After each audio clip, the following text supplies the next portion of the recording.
Hello and welcome to my YouTube channel. Today we are going to be talking about an important topic that affects millions of women worldwide, that is breast cancer. Breast cancer is one of the most common types of cancer and it is a significant health concern for women of all ages. In this video, we will discuss what breast cancer is, its risk factors, symptoms and treatment options. So, stay tuned to learn more about this important issue and how you can protect yourself and your loved ones. Let's dive in.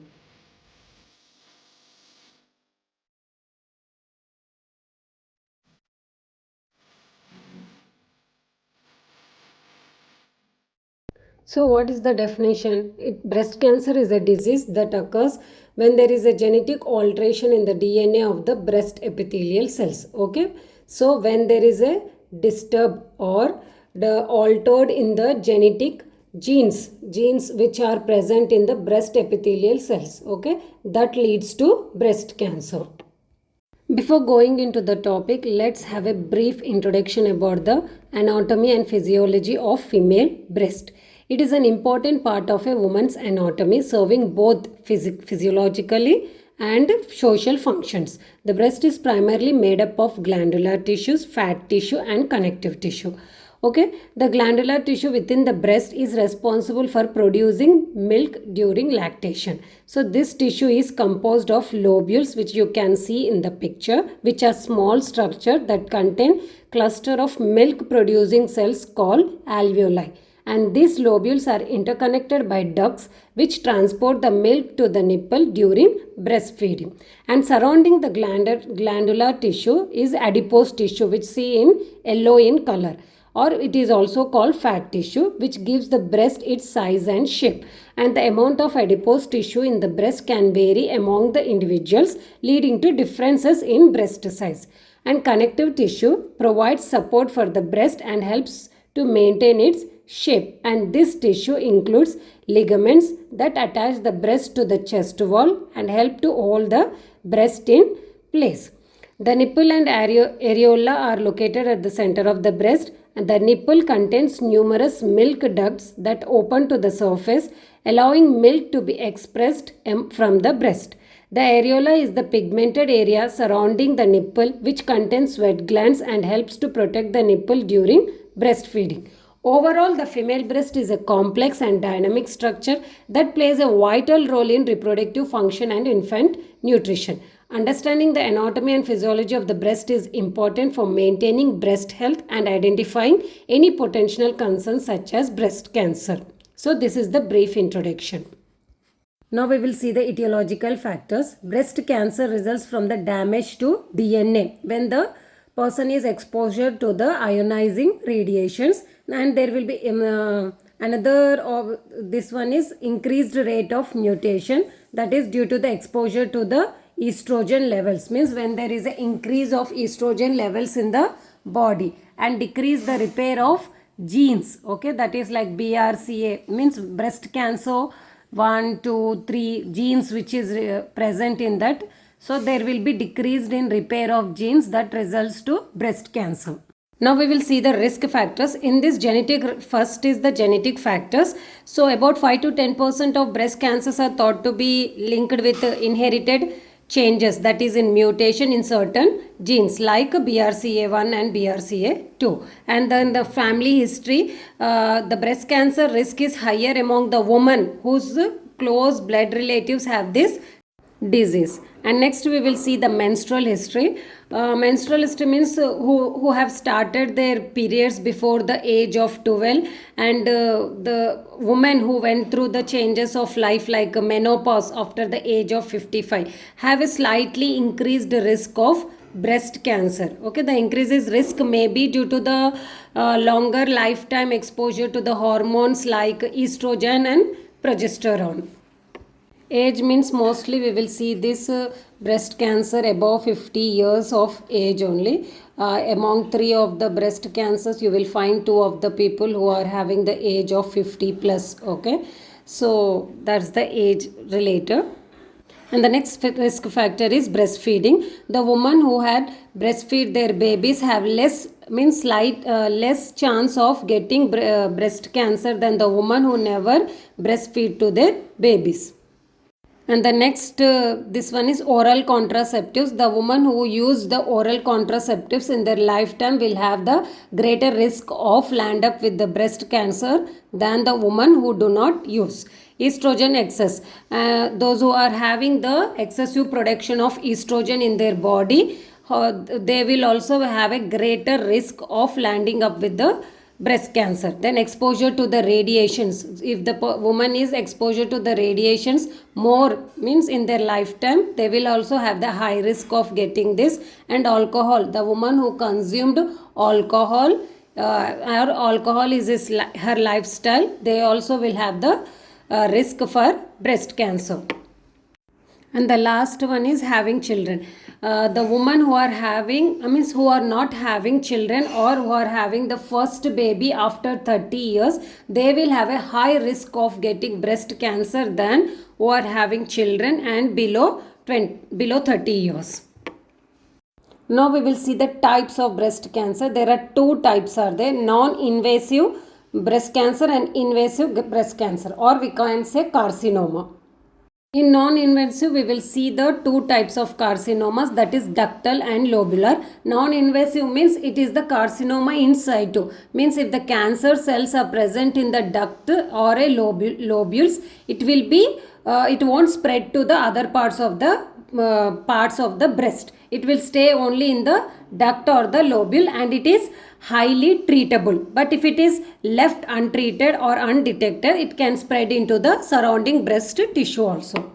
In invasive type of breast cancer, there are two types are there, that is infiltrating ductal carcinoma and infiltrating lobular carcinoma. Means it will spread to the other parts of the, beyond the duct, to the other parts of the breast tissue. And most of the breast cancers are 70 to 80% of the breast cancers are invasive ductal carcinoma only. And it is also one type of breast cancer that can mostly common affects the men also.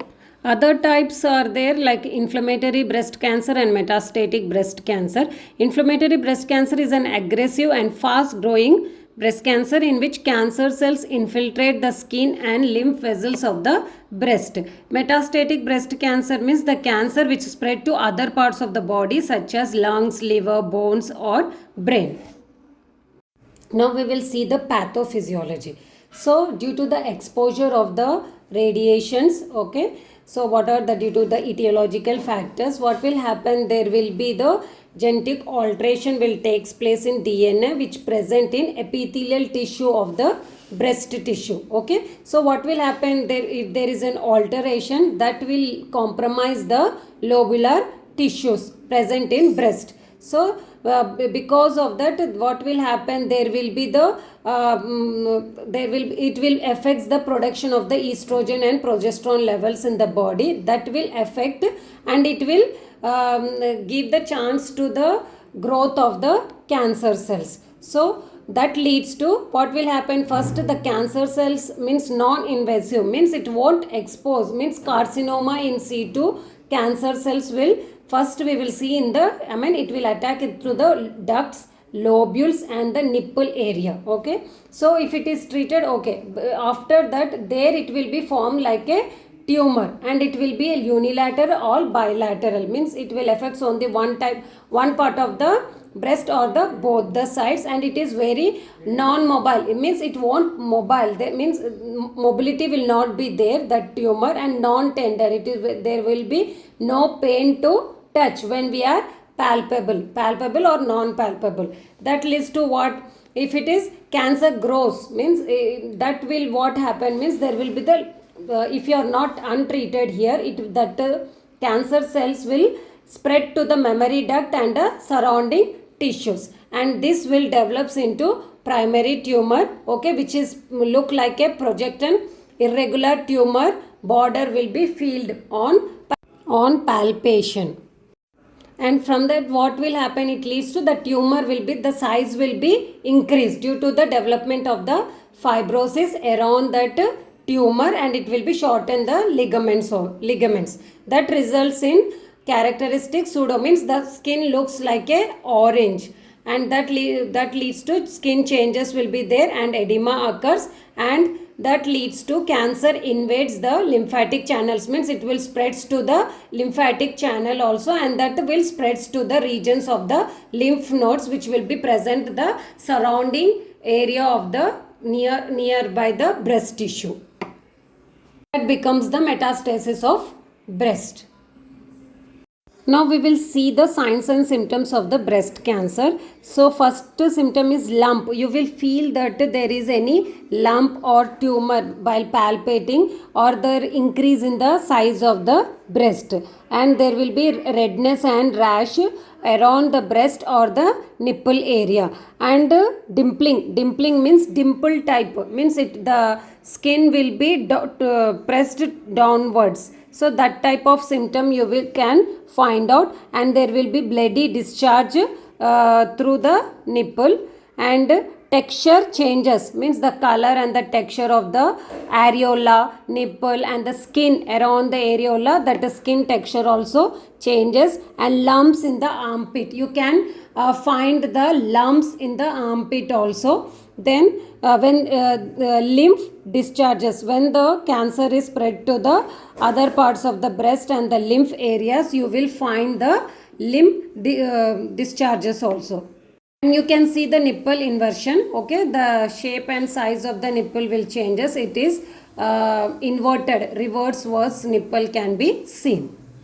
Now we will discuss the diagnostic evaluation. It is done in triple assessment, okay, in 3 ways, like clinical, imaging, and pathology. First we will discuss about clinical. So in clinical, what all we'll ask, we'll collect the history collection, physical examination, and breast self-examination. History collection, you can ask like that is there any pus formation or any discharges are from the nipple, or any hardness, pain, like these questions you can ask in the history collection. And in the physical examination, you are able to find out like is there any edema is present, or redness, nodularity, okay, then enlargement, shrinking, and any discharges, then size of the breast. These all you can see in the physical examination. Then about breast self-examination, it can be done by every woman, okay, because it is an easy and simple and quick to do, because with the help of this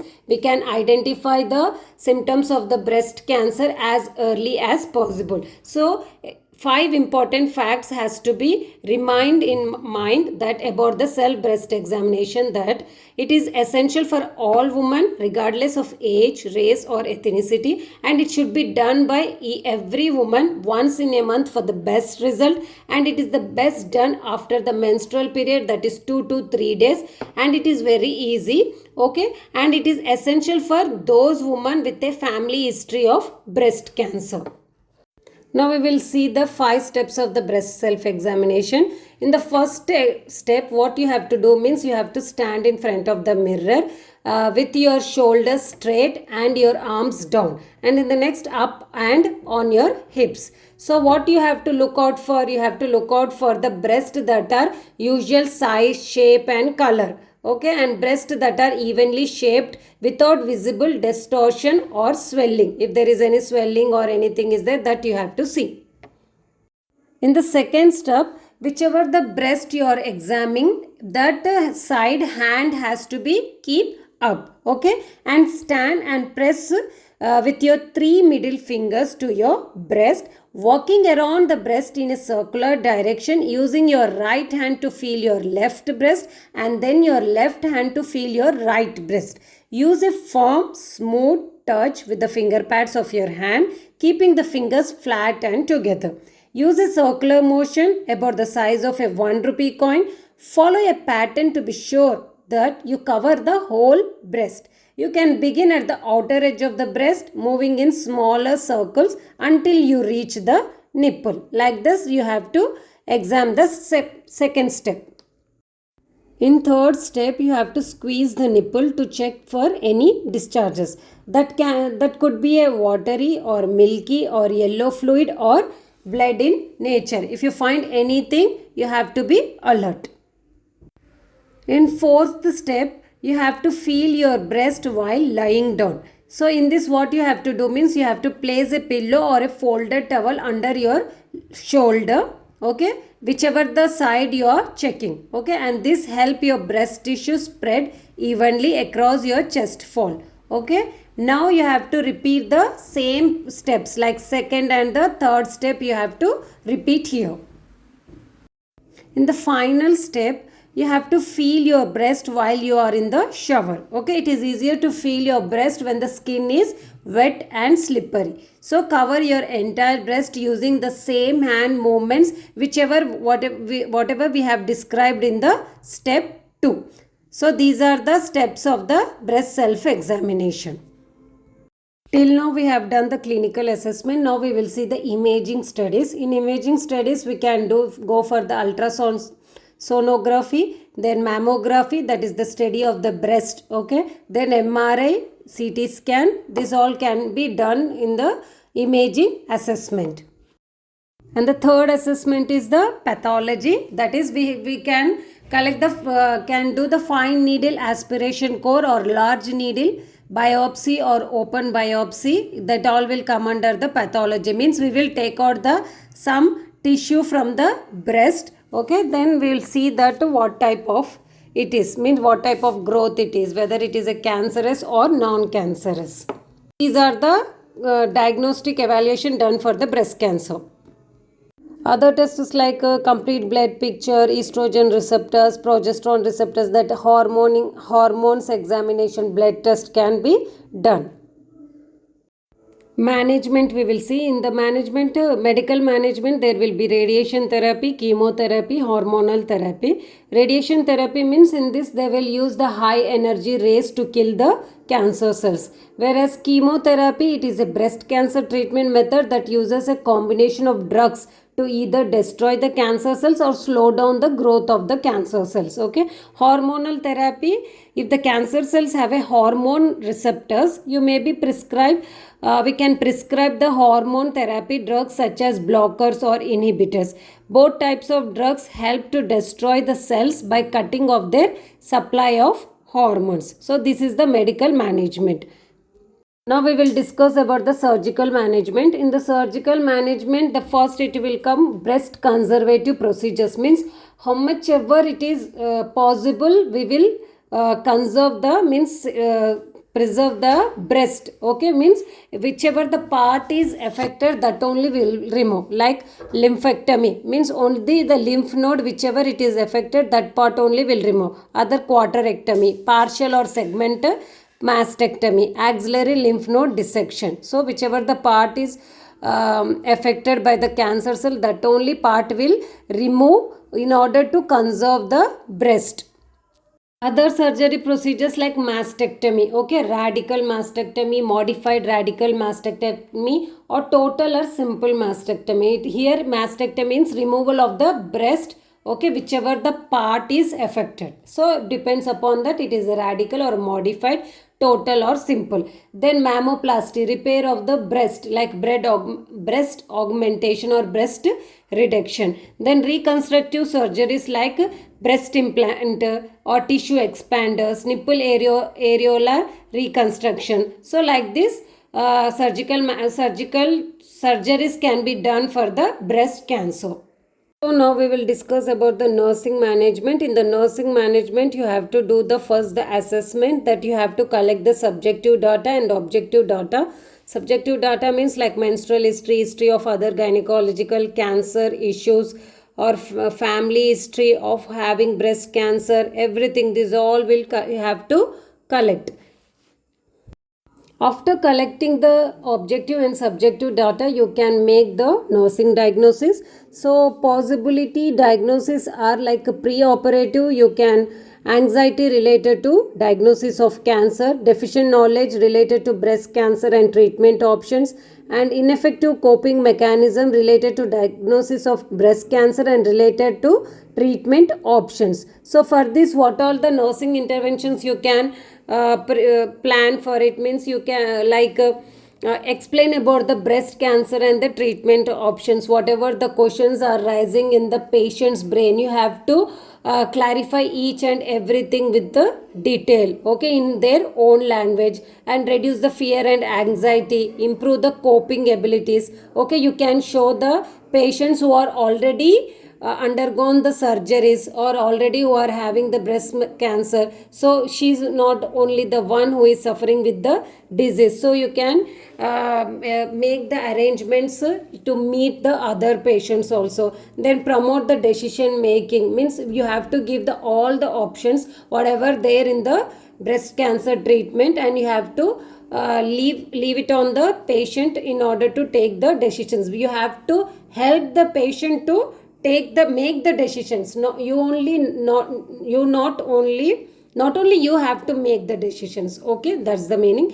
And you have to promote the self esteem of the patient. So these are the, then what all pre-operating teachings you can teach to the patient, like you have there will be presence of drainage after operation. You have to educate about that to the patient, elevate the affected site, techniques of the how to turn after the surgery. These are the pre-operative teachings you can tell to the patient about the post-operative exercise. So these all come under the like pre-operative nursing interventions. Then so what all the post-operative nursing diagnosis? The first one is the acute pain related to surgical procedures. So what are the interventions we can do? You can administer the pain medications as prescribed, okay? Then you can evaluate the effectiveness of the pain medication. Then provide non-pharmacological pain management, like participating in activities such as distraction method,